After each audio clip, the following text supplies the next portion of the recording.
talk about a pretty famous piece of Gemara. It's part of the stories that the Gemara brings down on leading up to the destruction of the Second Temple.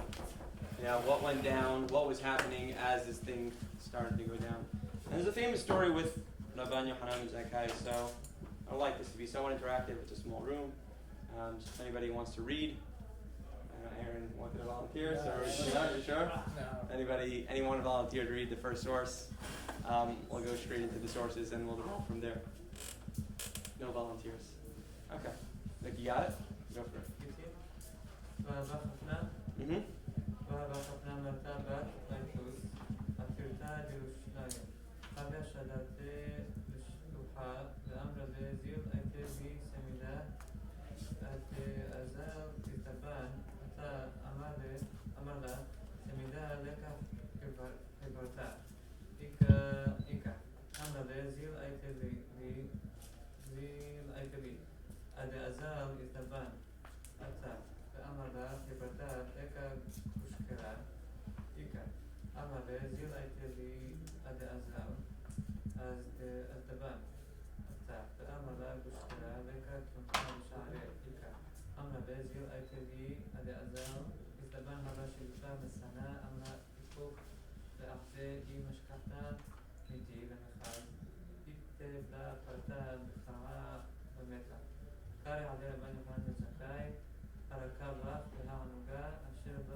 So part one, I actually started in the middle of the sentence. It gives a whole narrative.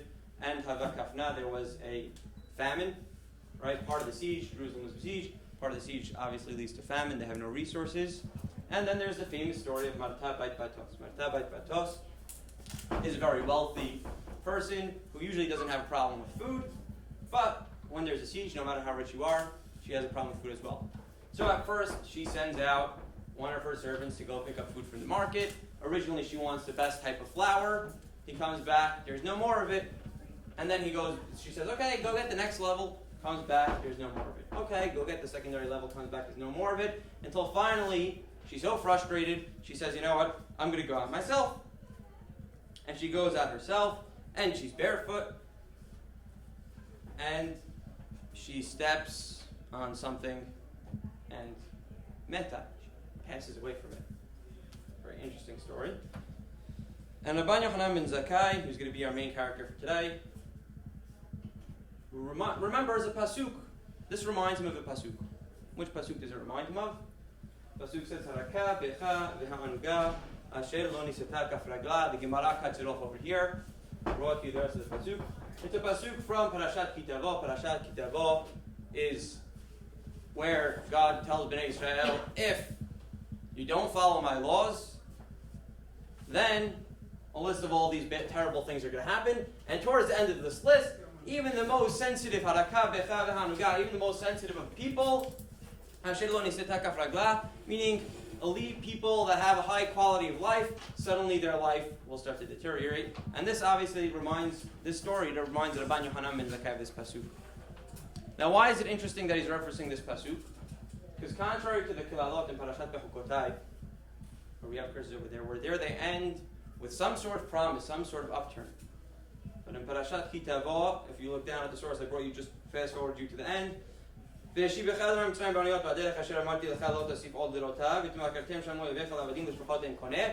to be sold into slavery, and there is no turn of events in the Kilalot brought in Parashat Kitavo. So Rabbi Yochanan ben Zakkai, we see, is maybe having somewhat fatalistic mentality towards what's going on around him. Okay, that was a small interjection in the Gemara that I just put for you guys.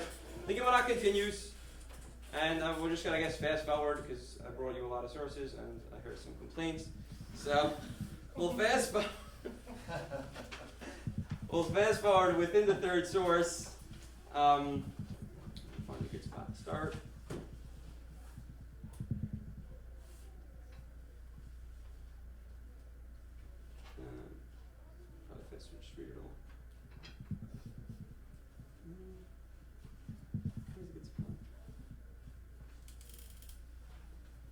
Okay, I guess it's only 4 lines down. It's really the only good spot. This is This is 4 lines down. So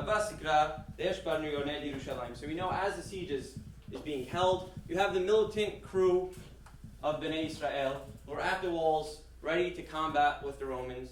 And inside the city, you have some dissenting opinions. Some people want to forfeit, some people don't. But you have these barioneh, these strong people at the gates, holding down the fort, resisting the Roman army. And this guy, Abbas Ikra, is Resh Barioneh Yerushalayim. He's the leader of the clan. And he's also Bar Ahateh, the son of the sister of who? Rabban Yochanan ben Zakkai, our character. So, Havashalach le'tah b'tzina le'gabbai. Rabban Yochanan ben Zakkai appeals to his nephew and he says, what are you guys doing? Just forfeit. Why are you holding this battle? You're making everyone die. He says, to be honest, there's nothing I can do about it at this point. I don't have control of my army. Nothing I can do for you. If I tell them, no, forfeit, no surrender, they'll just kill me.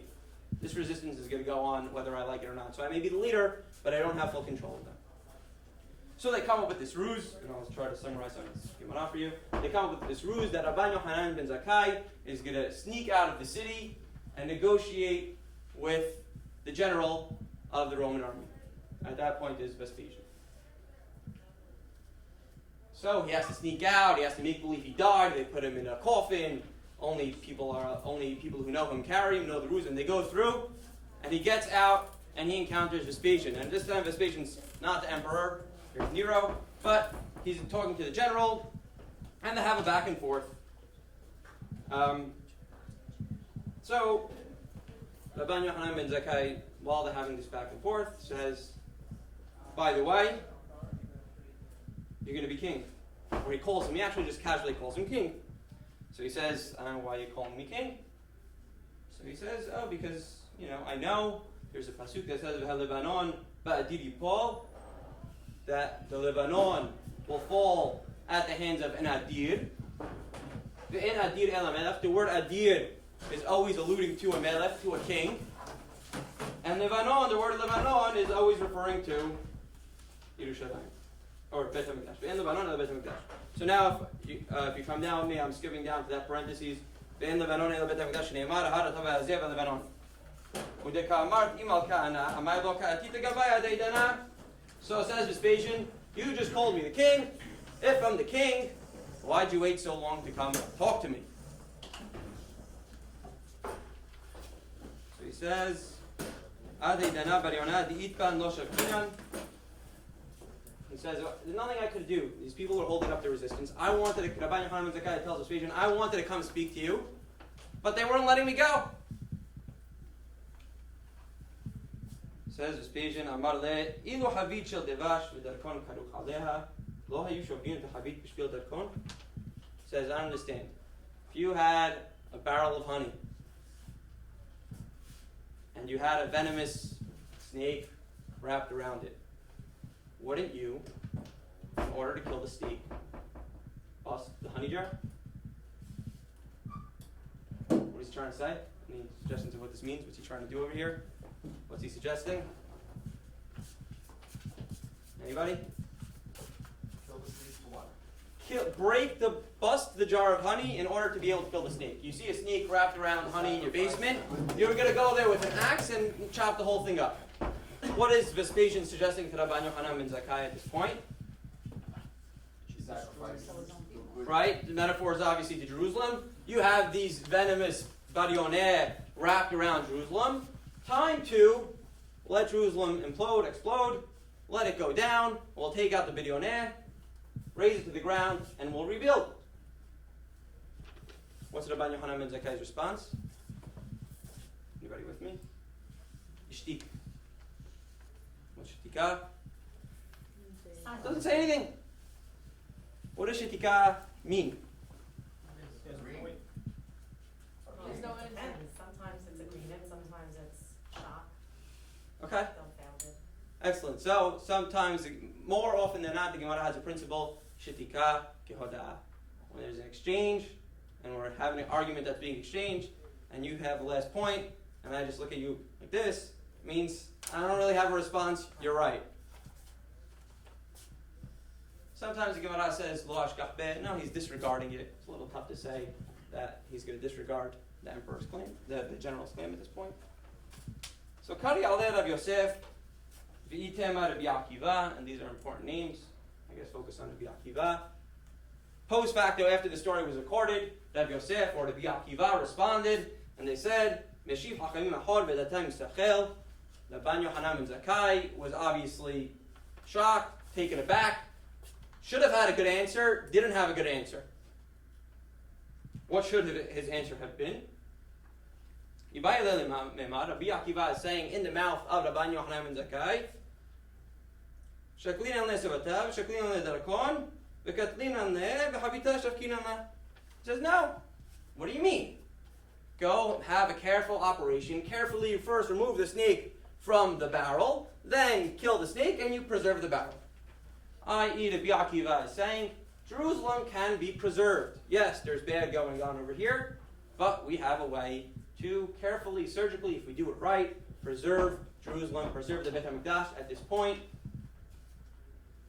Laban Yochanan ben Zakkai didn't say that.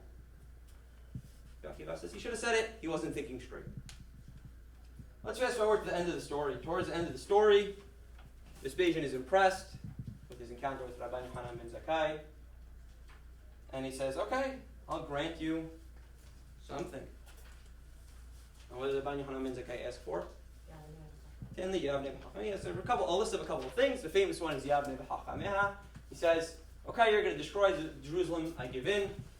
But leave me the city of Yavne, leave me the Hachamim. I'm going to try to rebuild a yeshiva, a group of rabbis around there, something of that sort. Again, what happens over here? Rav Yosef and Rabbi Akiva. Rabbi Akiva is after, by the way, so hindsight is 20/20. He says, he should have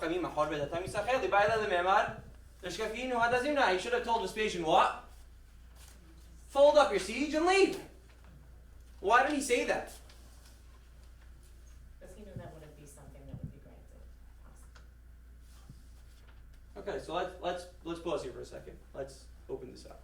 You have two instances where clearly Rabbi Yochanan ben Zakkai is prompted with the city of Jerusalem is about to be destroyed, and he sort of goes with it. And Rabbi Akiva says, what are you doing? Save the city. Stand up for the city. Tell him no. Get rid of the snake, keep the honey. Tell him no, we're saving Jerusalem. Why does Rabbi Yochanan ben Zakkai not do that? Any thoughts from anybody at this point? I want it to be somewhat of an exchange. Small. Okay, so yeah, Aaron calls me out and he says, I actually left you this Gemara. It's good that someone's following along.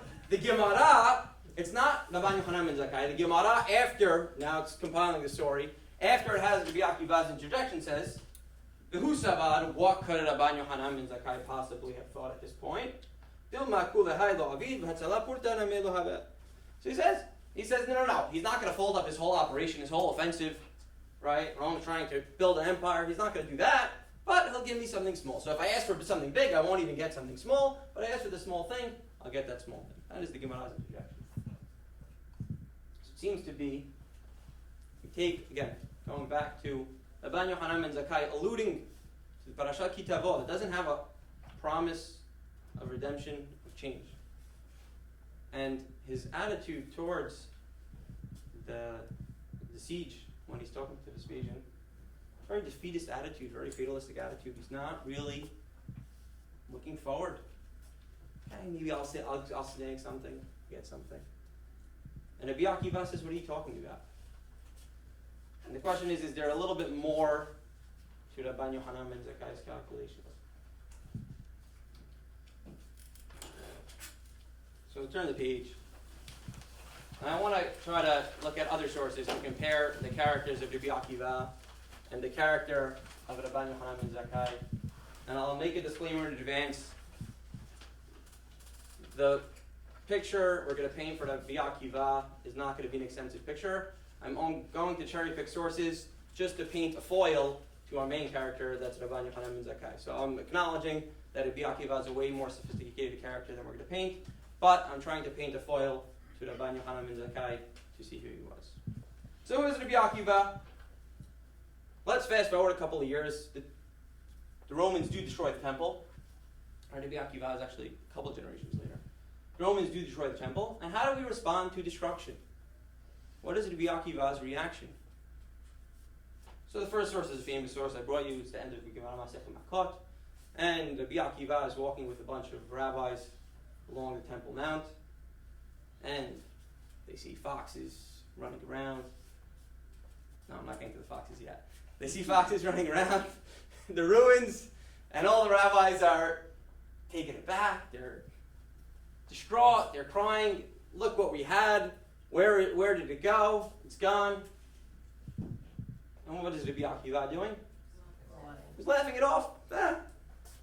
I'm like, what? Rabbi Akiva, what? What are you laughing about? So Rabbi Akiva says, there's a couple of prophecies that weren't running clear in my head. And then when I saw the destruction, it came clear to me. And this destruction is actually a proof to me of Zechariah's prophecy. What's Zechariah's prophecy? There is a future to Yerushalayim. Despite the destruction, despite everything going on in Jerusalem, Rabbi Akiva doesn't flinch. It's clear, it's obvious, he's confident about what the future is. So much so is he confident that when we have this guy called Bar Kokhba, right, and it's not so clear what is the correlation, but there's a Yerushalmi and Ta'anit that says, Rabbi Akiva Hayadoresh, Darach Kochav Mi'akov, there's a pasuk in Bilam's prophecy, Darach Kochav Mi'akov, that a star is coming out of Yaakov. Who is this Kochav? Darach Kuzva Mi'akov, this guy is Bar Kuzva, Bar Kokhba, same person. Rabbi Akiva is very optimistic. A guy turns around. Look what's happening. What does Rabbi Akiva say about him?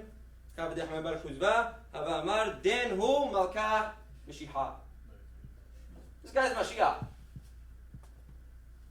Very clear. Rabbi Akiva has a clarity of where things need to be, of where things need to be going. We have our destruction, but there's still an obvious path of where things need to go. With conviction. Right? And it seems to be that he encourages a lot of people to join the rebellion of Bar Kokhba. Let's pause here. Let's start to explore a little bit about Rabbi Yochanan ben Zakkai.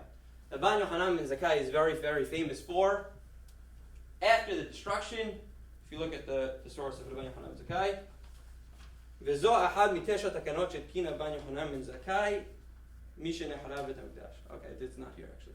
But Rabbi Yochanan ben Zakkai is very famous for, after the Beit HaMikdash was destroyed, he sets up takanot. He sets up new institutions, new rabbinic institutions, to change the trajectory of the way things are going. Specifically 9 of them. And they're brought down, most of them in Rosh Hashanah, some of them in Sukkah. I want to go through some of them with you guys together. And let's see if we can find a consistency to what these takanot are. First takana. זה משנה ראש שנה, יום טוב של ראש שנה שחל להיות בשבת, במקדש היו תוקעים, אבל לא במדינה. If you have Yom Tov and Rosh Hashanah, that's also Shabbat. Do you blow the shofar? Do you not blow the shofar? So the rule of the Mishnah is, במקדש, if you're in the Beit HaMikdash, you תוקעים, blow the shofar. אבל לא במדינה, if you're anywhere else in the city, you do not blow the shofar. Comes Rabban Yochanan ben Zakkai, Misha Harav Beit HaMikdash. Once the Beit HaMikdash is destroyed, then no one's going to blow the shofar. Says Rabban Yochanan ben Zakkai, impossible. Atkin Rabban Yochanan ben Zakkai, sheyehu tok'im b'chol makom, sheyesh bo beti. And there's a mahloket anywhere, only Yavne. But he says we're going to blow the shofar outside of the Beit HaMikdash. We don't have it anymore. What do we glean from this? What do we think Rabban Yochanan ben Zakkai's attitude toward the destruction is? Or towards how to respond to the destruction? Ready? It's not like the way I see it, Rabbi Akiva, his mind says that the Geulah is going to come like pretty soon, considering how confident he is in Bar Kokhba or Bar Koziva. Rabbi Yochanan is more looking to change things because there won't be a Geulah so soon, and we need to make sure that the religion doesn't fall apart just because we don't have it. Excellent. So this is a pretty common conception of Rabbi Yochanan ben Zakkai. Yes, Rabbi Akiva thought tomorrow we're going to rebuild the Beit HaMikdash. We don't need to rebuild what Judaism is now. We have it. We just need to replace the Beit HaMikdash. So we'll get our Mashiach, we'll bring the Beit HaMikdash. Rabbi Yochanan ben Zakkai is a little bit more wary and says, maybe we need to move on. Maybe we need to have shofar without a Beit HaMikdash. Okay, let's look at his next takana. Source, whatever it says. It's a Gemara both in Sukkot and Masech Rosh Hashanah. Barishana hayu lulav nita b'mikdash shiv'ah u'medina yom echad. Originally, on Sukkot, you would shake the lulav only on the first day, except for in the Beit HaMikdash. Beit HaMikdash, you would shake lulav all 7 days. But in the Medina, you would only shake lulav on the first day. התקין רבן יוחנן בן זכאי שיהיה לולב ניתן במדינה שבעה זכר למקדש ושיהיה יום הנף אסור. So, says Rabbi Yochanan ben Zakkai, now that the Beit HaMikdash is gone, let's shake the lulav all 7 days, even on the Beit HaMikdash. Pretty similar to the first takana, right? Beit HaMikdash is gone, let's move on. Okay, but let's look at takana number 3. V'sheyehe yom hanef kulo asur. That's part of the same source. Yom hanef kulo asur, a little background over here. On the second day of Pesach, we bring the Korban Omid. We bring the Korban Omid. Until you bring the Korban Omid, no one is allowed to eat from Hadash, the new produce that's grown that year. No one is allowed to eat from until we bring the Korban of the Omid. Then it becomes permissible for everybody to eat from the produce of that year. Now, what about the second day of Sukkot itself? So when the Beit HaMikdash was around, you would wait until you knew the Korban was actually brought, and only then can you eat the new produce of the year. But when the Beit HaMikdash, after the Beit HaMikdash was destroyed, the rule originally was that you actually can eat the Hadash from the beginning of that day. We're not bringing the Korban HaOmid anyway, so just the second day of Pesach, you can start eating from the new produce. What does Rabbi Yochanan ben Zakkai say about this? He says, no, Tiyeh Yom Hanef, the day that we bring the Korban Omid, Kinufa is a procedure that we do with the Korban Omid, you cannot eat the new produce, even with no Beit HaMikdash, even with no Korban. Why? My Ta'ama, Mehera Yibane Beit HaMikdash, V'yomru, Ishtakad Milo Achalnu B'Heir Mizrach, Achshav Namen Yefo, V'lo Yadai Ishtakad, Lo Haveh Omid, B'Heir Mizrach, V'tir Hashad Ika Omid, says what's going to happen. Mehera Yibane Beit HaMikdash. Next year, 2 years, 3 years, 10 years, how far down the road is it going to be that the Beit HaMikdash is going to be rebuilt? And people are going to think, oh, last year I was able to use the new produce the second I woke up in the morning. I didn't have to wait at all. So they're going to think now, even though the Beit HaMikdash is rebuilt, they're still going to think that, oh, I'm allowed to eat the new produce in the morning. But what's the real rule? Now that the Beit HaMikdash is rebuilt, what are they supposed to do? Wait. So Rabbi Yochanan ben Zakkai, in order to avoid confusion, says, what do we need to do? Don't eat the whole day. Wait till the next day. Okay. Anyone feel like Rabbi Yochanan ben Zakkai is beginning to contradict himself? Little. It's not him in the Gemara. It's somebody else that's saying my time. Nonetheless, he makes the takana. Yeah, that's true. So let's take this for granted. Anybody starting to feel that on the one hand, Rabbi Yochanan ben Zakkai is saying, let's move on. And the other hand, he's saying, But it might happen. Beit HaMikdash is going to come back tomorrow. What do you mean? We have to prepare for this. All right, we're 3 deep. We still have 6 to go. Yeah. Well, it's not necessarily that it's saying it's going to come back tomorrow, rather that it's even more so. You have to ensure that you don't forget, because let's say the Beit HaMikdash hasn't come yet. It's almost 2,000 years. So, assuming that we keep having the same halakha that you have to wait, when it comes, you won't even have to think, oh, now that we have the Beit HaMikdash, the halakha is going to change again. It's just going to stay the same. So it's not saying that. Okay, but I'll take the words of the Gemara. What are the words of the Gemara? Mehera Yibane Beit HaMikdash. Well, What does the word Mehera mean? soon, but that wasn't Rabbi Yochanan himself. Okay, so you're on team Aaron. I'm going to take the Gemara at face value. Let's see. Let me just pause for a second because I see. Is it okay if I go a few minutes over time? I don't know what people are planning to do. Okay, because I'd rather spend time going through the things. Okay, let's look at his next takana. Amino Shana, Daf Lamed Amud Bet. This is where it's at before. Originally, so the Masechet Rosh Hashanah talks about testimony of seeing the new moon. The way the Jewish calendar works is if someone sees a new moon, they run to the Bet Din, they declare it, and we're never sure, right, if it should be a 29-day month or a 30-day month, right? The lunar cycle is 29 plus days, so every now and then we have to extend the month. So we do it through a testimony. So originally, they would, on the 30th day, right, they would accept testimony at any given moment in the day.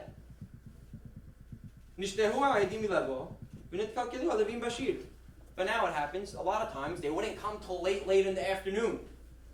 And if you're working at the Beit HaMikdash, you have to know, is today Rosh Chodesh or is today not Rosh Chodesh? You have to know that. So if the witnesses would come very, very late, it would mess up the whole procedure in the Beit HaMikdash.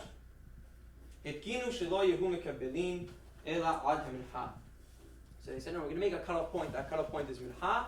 The witnesses don't come by then. We're just going to extend the month automatically. Fine. But now that the Beit HaMikdash is destroyed, is there any problem if the witnesses come after Minha? No. It's only because it was messing up the procedure in the Beit HaMikdash. So, what does Rabbi Yochanan ben Zakkai do?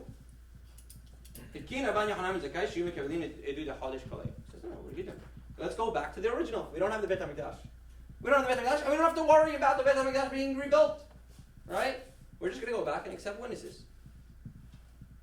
How is this? Pre-Beit HaMikdash time, before. To pre the institution. Originally, they had it during the Beit HaMikdash. They would accept witnesses the whole time. It started to cause problems in the Beit HaMikdash procedures. So they said, never mind, if you're coming after Minha, we're not letting you in the door. But now, after the Beit HaMikdash is destroyed, Rabbi Yochanan ben Zakkai says, we got to be honest. If it's Rosh Chodesh, we got to accept them. We don't have the consideration the Beit HaMikdash has. And he doesn't have the consideration, well, maybe the Beit HaMikdash is going to be rebuilt tomorrow. So, back, forth. And by the way, I'm bringing these in order of the Gemara. So, he's going back and forth. You feel this back and forth. Beit HaMikdash is coming, it's not coming. Let's see number 5. אמר רבי יהושע בן קורחה ועוד זאת תקין רבן יוחנן בן זכאי שאפילו ראש בית דין בכל מקום שלא יהיו העדים הולכים אלא למקום הוועד. That where do we accept the testimony? Only in the place. It doesn't matter where the people of the Beit Din are. Only in the situation where the Sanhedrin would be situated. We'd only accept it in that central area. Okay, where is he going to now?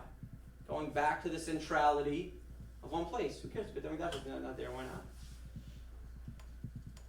Right? And what's the reason Abraham brings machshilen la'atid lavo? It's going to cause future, right, confusion in the times of it. Let's just start going through a little bit more quickly. The next one, I'm not going to go into as much, but he has the takana that the kohanim should not wear shoes while they go up to the Dukhan, for whatever it may be. The Gemara brings the reason there. We're not going to go into it. Next one is actually rewinding us back to the beginning of Masechet Rosh Hashanah. So now, if witnesses need to get into to make a testimony that it's the new month, right? Can they be Mehalel Shabbat or not? So the Mishnah says, it depends. There's 2 very important months that need to be accurate. What months need to be accurate? Nisan and Tishrei. Why? Because of the holidays. Shavuot we figure out from Pesach anyway. If we want our holidays to be accurate, all bets are off. You can do whatever you need to make sure our holidays are accurate. Any other given month, does it really matter if we got our Chodesh right or wrong? We'll recalibrate.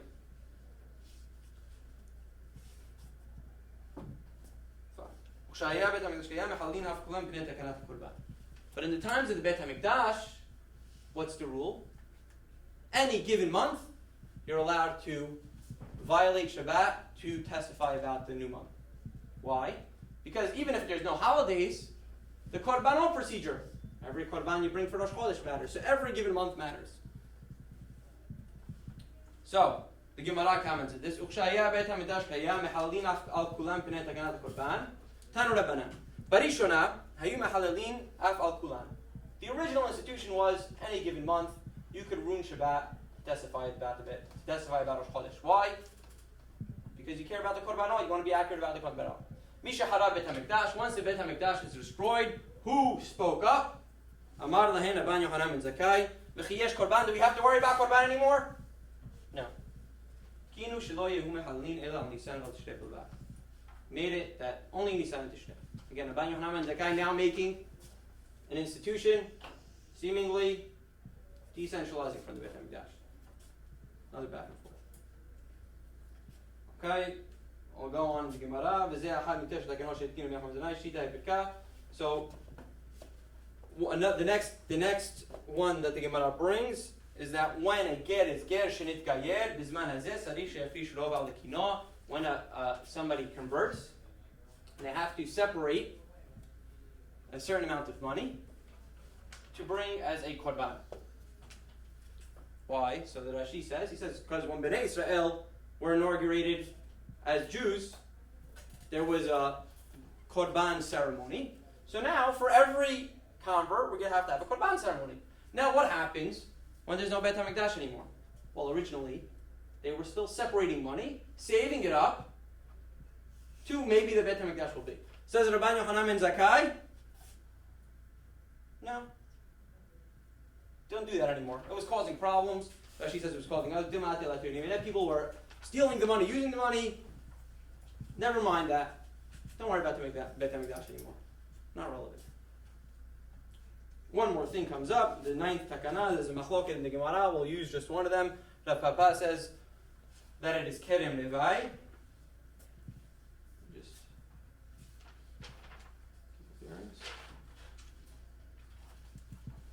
yeah. So, the next takana is that Ma'aser Sheni. The rules of Ma'aser Sheni, a certain amount of produce is Kadosh L'Yerushalayim. So, originally, if you have Ma'aser, you either have to bring the actual fruits to Jerusalem, or you can say, listen, I'm not going to go hire 13 movers to bring all my fruit. I'll take the value plus a little more. I'll take the value, buy those fruits in Yerushalayim. And that's a procedure that's allowed. However, the Hachamim say, during the times of the Bet HaMikdash, at the very least, if you're within a certain radius of Jerusalem, if it's close enough for you, bring the actual fruits. Why? Kedei la'ated, what's the wording over here? We want to have a lot of different fruits in Jerusalem. We want fruits in the commerce of Jerusalem. We want it going around in the shuk. So bring it. We'll make it a commercial hub of fruits. It seems nice. This related to Maser Sheni or La and Kerem Levai? I thought Maser Sheni is not connected to that. So it's okay. Specifically, the Gemara talks about Kerem Levai. It seems to be The 4th year? crazy. 3 years of a new tree, 4th year? Yeah, that is Kerem Levai. I think it applies to Ma'aser Sheni as well. I may be making that up. The source here says Kerem Levai, but Similar idea anyway. similar idea. Okay, I'm not sure. Comes Rabban Yochanan ben Zakkai and he says, Bet HaMikdash is destroyed. Never mind. Hitiruhu, why does Rabban Yochanan ben Zakkai hitiruhu? Liftotan ha'atadamim. He says, now that the Bet HaMikdash is destroyed, just use your money. Never mind bringing the fruits directly. Yerushalayim is destroyed. We don't need to do this anymore. Okay. Long introduction there. If you weren't following, I'll just give you the quick summary. Rabban Yochanan ben Zakkai and Rabbi Akiva have a debate about how to respond to Vespasian. Vespasian wants to destroy Jerusalem and get them to move forward. Rabban Yochanan ben Zakkai, when he's told about that plan, doesn't respond, doesn't negate it. And when he's given the opportunity to ask about Jerusalem, nonetheless, is willing to let Jerusalem go and tell the out of Hakameh. Rabbi Akiva says, how could you possibly be thinking that? So we took a pause and we tried to explore a little bit about Rabbi Akiva and Rabban Yochanan ben Zakkai, how they were responding to destruction. And Rabbi Akiva had a very clear response to destruction. He had a very obvious plan that he thought made perfect sense. Was here's a Nevuah of Zechariah. We're going to get a new guy. This guy's going to go take over and revolt, and we're going to rebuild the Bet HaMikdash. And yet when we look at Rabban Yochanan ben Zakkai, we see him going back and forth and back and forth about whether he cares about the future being centralized with the Beit HaMikdash, or he's setting himself up for a future that may not have anything to do with the Beit HaMikdash. And if we're not convinced about Rabban Yochanan ben Zakkai's ambivalence just yet, direct you to the next source from Avot Rabbi Natan. It's Avot Rabbi Natan it's a midrash on Masechet Avot. So imagine Masechet Avot basically, and then there's more stories. It's a little bit more elaborated. So there's two versions of it. You go back and forth. This one only appears in one of the versions, but nonetheless, it's a very interesting source. Hu Ayamer, who is this guy? Rabban Yochanan ben Zakkai. Im hayta neti'a betoch yadecha, v'yomru lecha hare Mashiach ba. So you're in the middle of planting your field, a hard work day. People come over to you and say, Mashiach's here. What do you do? What do you do? Drop the plant. Drop everything. Drop it and go. Right, Mashiach's here. What does Rabbi Yochanan ben Zakkai say to do? Finish planting. Nita'at neti'a. Finish planting what you're doing. Ve'achar kach sev ha'kilo. And then go. Then go to Mashiach. Go where? Greet him. So go greet the Mashiach. Mashiach's here. Right? Everything we thought we were doing, never mind, drop it and go. Stay where you are, it's coming for Right? you. Don't we all think that if we hear Mashiach is here right now, right, would I even be able to finish the class? I don't know. Outside, like where we went to. Someone comes on the microphone right here and says, guys, Mashiach's in the parking lot. Right. Right? You're going. You'll put on Fox News. And That's That's it. right. Okay? But Rabbi Yochanan ben Zakkai says no. Rabbi Yochanan ben Zakkai does not have a clear approach about what to do. Does anybody want to suggest some sort of consistency to Rabbi Yochanan ben Zakkai's approach? Ready? Well, it would have to be based on whether you think Rabban Yochanan is saying that because he's saying that you should be skeptic whether it's actually Mashiach or whether it is Mashiach, but still you should plant, then go see it. Because I would have no idea why anyone would say that, assuming that the person that is claiming to be Mashiach, Rabbi Yochanan is actually thinking is Mashiach. There would be no reason for him not to go see him. Well, he's in the middle of planting a tree. What are you going to do? You going to leave the class before I finish the point? He's in the middle of planting a tree. He wants the tree to survive. You're going to let the tree die? So there is a point, but obviously, like you're saying, it doesn't seem to make sense in our value system. He's not sure. He's uncertain about any particular outcome, and he wants everybody to understand Right. that we can't be sure. We can't be sure. So yeah. I think he's like talking to us in the future. Like, he's not sure if it's gonna come. So if it comes soon, like we're prepared for that. We're kind of prepared for that. But if it doesn't come soon, it's still gonna come. Like we still have these precautions that it's gonna come. Excellent. You want to add to that or Yeah, echo that? I agree with him. Yeah. Okay. You have to have your foot in both worlds. I think 100%, and I don't think it's something that was necessarily obvious to us. I think it's 100% correct that there's a stark contrast between the Rabbi Akiva and the Rabban Yochanan ben Zakkai. Whereas Rabbi Akiva is a guy who we said a few times knows he has a plan, a vision, pursues that, locked in. The Rabban Yochanan ben Zakkai is not that guy. He's unsure, a little ambivalent. Things are ambiguous to him. He knows that yes, I got a plan for one circumstance, but then at the same time, even if it's not ideal, I got to go and plan for a completely different circumstance based on completely different ideals and values. And I'm going to set myself up for both.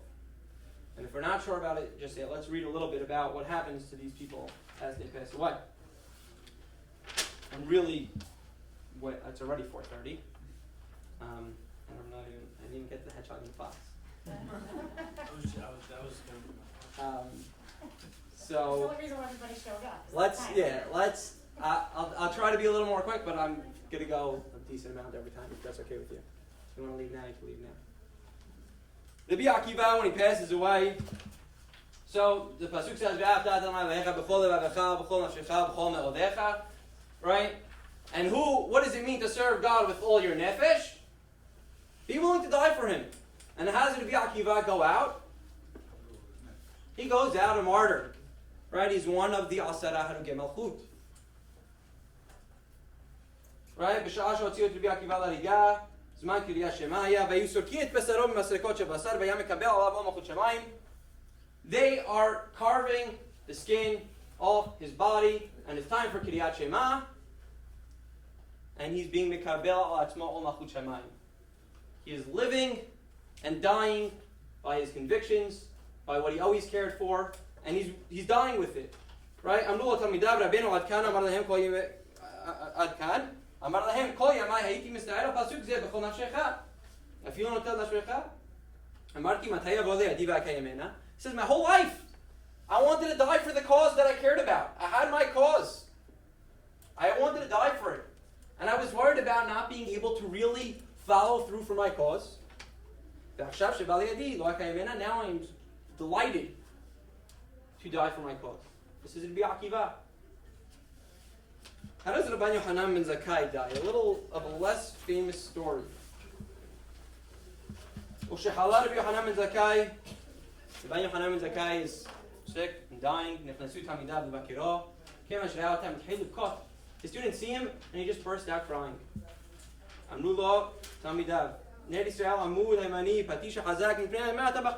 do you mean you're Rabbi Yochanan ben Zakkai? What are you crying about? And I'll fast forward a little bit. So he says, if I was presented in front of a king, even a regular king, I'd be nervous. Right? And now I'm going in front of God. And what? I know, now that my life is over, there are two things that can happen to me.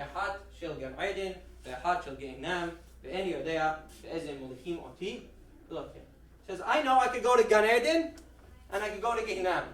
And you know what? I have no idea which way I'm going. Till the day he died, Rabban Yochanan ben Zakkai was second guessing every decision that he made. And he is crying himself as he's dying because he has no clue if every decision he made was right or if every decision he made was completely wrong. He's not just acting humble. He's not just acting humble. He's crying on his deathbed. There's no now time for theatrics. I don't think. And here's where I'll pause. Pause a little bit, and we'll start talking about the hedgehog from the fox.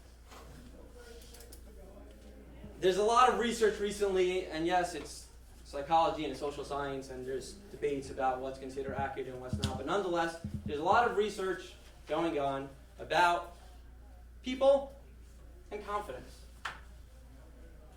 And in general, what we found is that there's a disparity between confidence and accuracy. To which side? Over under. Are people overconfident or underconfident? Under. I would say over. Okay, so overconfident, almost every study confirms this, that people are overconfident. If I say I'm 90% sure something happened, they're probably only 60% likely to be correct, right?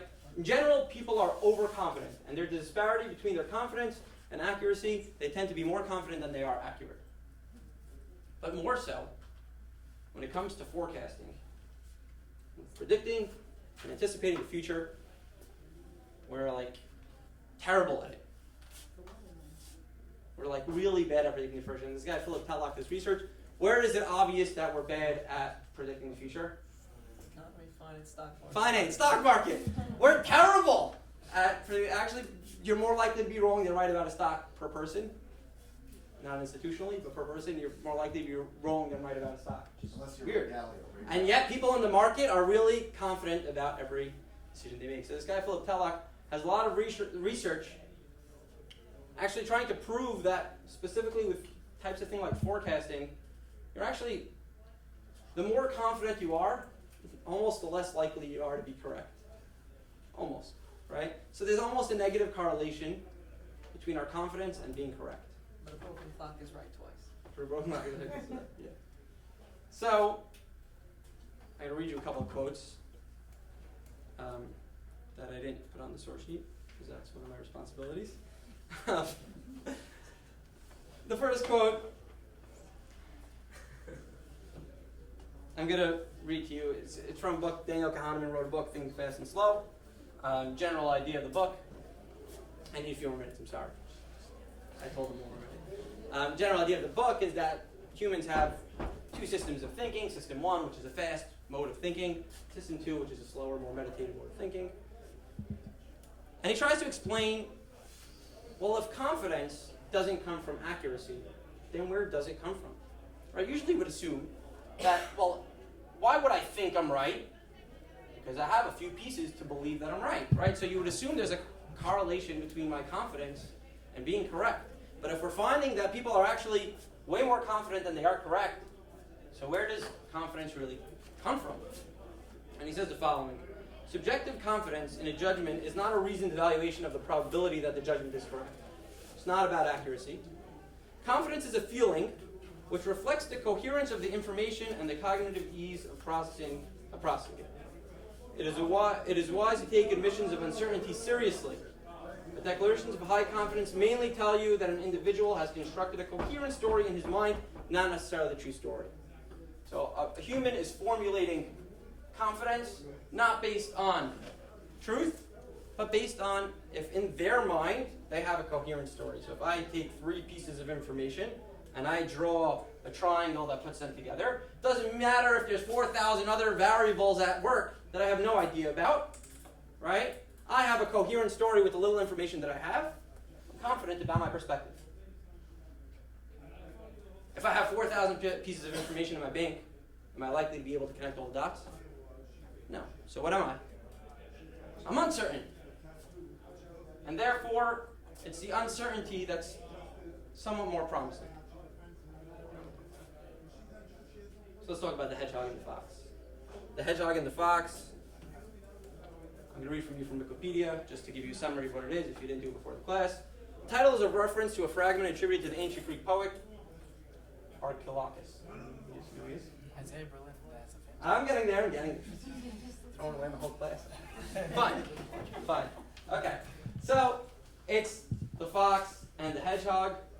A fox knows many things, but a hedgehog knows one important thing really well. Do we see the correlation here with coherence? Let's read the wiki summary on Isaiah Berlin. Isaiah Berlin wrote an essay responding to Tolstoy's War and Peace. And in that, Berlin expands upon this idea to divide writers and thinkers into 2 categories. People think, write, do, based on, there's 2 types of people. Hedgehogs, who view the world through the lens of a single defining idea.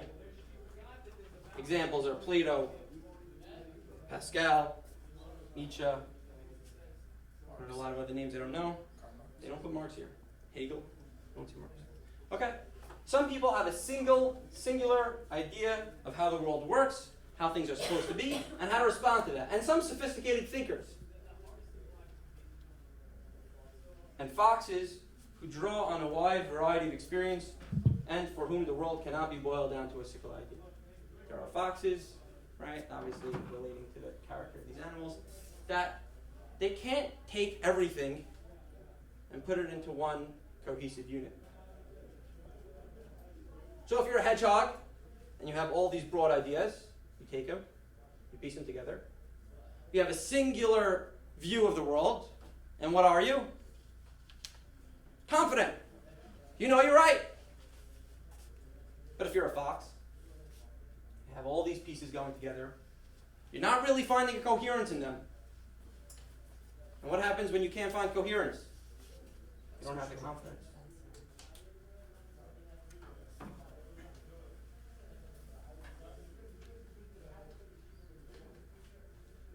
going to skip, I guess, this stuff. So we have Rabbi Akiva, and we have Rabbi Yochanan ben Zakkai. And Rabbi Akiva is a hedgehog. He sees the Beit HaMikdash. Everything Rabbi Yochanan ben Zakkai is doing that's not fitting into his singular view of what should be, freaking out. What are you doing, Rabbi Yochanan ben Zakkai? What do you mean? If there's even a reality that suggests that his conception is off, what does he do? He laughs. No, we're going to get there. Right? And he's going to pursue with every breath to the ends with his conviction with his clear, coherent confidence. But who is Rabban Yochanan ben Zakkai? He's a fox. And in a story where he's presented with Vespasian, and maybe he can save Jerusalem, maybe he can't, he's hedging. He's playing two accords. He's not pursuing one vision, one mission. He's playing both ends of the coin. He's playing a probabilistic world over a deterministic world. And let's see where that leads. So we talk about the Beit HaMikdash being destroyed because of Sinat. Just checking if you're listening. Second Beit HaMikdash, we talk about it being destroyed of Sinat. Who's more likely to exhibit Sinat, hedgehog, or fox? Hedgehog. A hedgehog. Obviously. Why? Because anything that doesn't agree, They have their singular view, and anything that doesn't agree. it's wrong. What do you know about Rabbi Akiva's Talmidim? Rabbi Akiva, Masechet Yevamot, we just had the long Almond where we couldn't do any weddings. Yeah. For the 3 weeks. Rabbi Akiva's students passed away. Why? Beneh, Shiloh, Nahagu, Kavod, Zeh, Bazeh. They're hedgehogs. They can't see outside their box. They may have a very sophisticated view of the world, but it's a singular view of the world. And they can't respect each other. They can't see things like the way the other person saw it. In Ovadia Labaton that I quoted earlier, is actually the same account of the encounter with Rabbi Yochanan ben Zakkai and Vespasian. But over there it's brought down where? It's brought down in the first, in Masechet Avot, where the Mishnah says, Al Shosha Dvarim Ha'olam Omed, Al Torah, Al Avodah, and Al Gemilut Hasadim. And Rabbi Yochanan ben Zakkai's response to the destruction, to Al Gemilut Hasadim, Amar Leb, so similar story to the Rabbi Akiva, right? The Rabbi Yoshua is a student, he's walking with Rabbi Yochanan ben Zakkai, and they see Yerushalayim destroyed. Amar Lev Beni, Al Yiradecha, don't worry about it, don't be so distressed. Why? Yesh lanu kapara achat. There's a saving grace to how we respond to destruction. What is it? Ve'ezozeh, what is this thing? Zegimut Hasadim. Rabbi Yochanan ben Zakkai, the fox, realizes the only way forward is to give him Hasadim. So confused with my sheets. They're confusing me, they must be confusing you. I think you all give up. Got a number of them, Okay, we'll wind down over here. There's a little bit more to the story at Rabbi Yochanan ben Zakkai and Ovadia Labaton, but we'll wind down over here. Just I quoted you a Gemara, Berachot Yudzayin, just to show you that how much Rabbi Yochanan ben Zakkai lived by Gemilut Hasadim. Amru alav al Rabbi Yochanan ben Zakkai shelo hiktimo adam shalom me'olam afilu babashu. If you ever met anybody in anywhere, he was the first person to say hi. Nobody beat him to a greeting. Even non-Jewish person. Even somebody whose whole concept of the world was so different than his, or not. And where does it come big? Spoke about confidence in regards to forecasting. And the Mishnah in Sotah says, Mishemet Rabban Yochanan ben Zakkai, when Rabban Yochanan ben Zakkai passed away, what went with him? Batel Siv HaChokhmah. That means, what did Rabban Yochanan ben Zakkai epitomize? Chokhmah. What is Chokhmah? Wisdom. There are two very, very famous sayings about wisdom that seem to have nothing to do with each other, that tell you what the key is to wisdom. Anybody know them? Number one, Ezu Hacham Masechet Avot, Halomed Mikol Adam. Somebody who can learn from anybody. Can a hedgehog learn from anybody? No. Can a fox learn from anybody? Yes.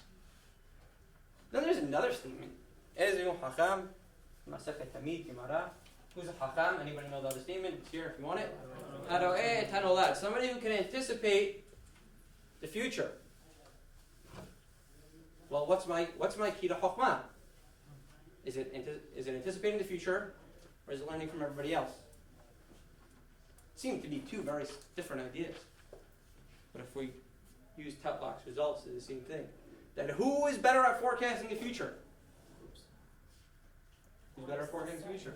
The fox. Who can learn from anybody? The fox. And it's having this mentality of being willing to live with the discomfort of ambivalence, of ambiguity, of not clarity. Not everything has to fit into a perfect picture, nor are we meant to put everything into a big picture, because that's not going to give us a more accurate forecast of the future. It may be nice, it may make us feel comfortable. One of the quotes I had is Kahneman talking about how the reason people formulate confidence is actually system one, not efficient operation, just for comfort, right? As opposed to that, we're willing to live through discomfort and be like Rabbi Yochanan ben Zakkai. And I think it's a message, not just for ourselves, but for what we expect of our leadership. And we tend to expect our leaders to have a clarity of mission, clarity of vision, a focus, a clear course of action that pursues one end and one goal. That's what we tend to expect of our leaders. Right? I ask you, like, just the classes you went to today, which classes did you like better? One person had one nice coherent idea, or that person that gave you that, I don't really know where they're going, idea till the end. Right? So what do we expect from our leaders? Do we expect that clarity and vision? Or do we realize that the world's a little bit more complicated and sophisticated than that? And that actually maybe the leaders that are willing to set you up for 1, 2, 3 possible, 4 possible results, and set you up for each of them with an optimal result. And that is Rabbi Yochanan ben Zakkai. And it's known that Rabbi Yochanan ben Zakkai's takanot are part of what made Judaism survive till today. And with that, I'll leave you.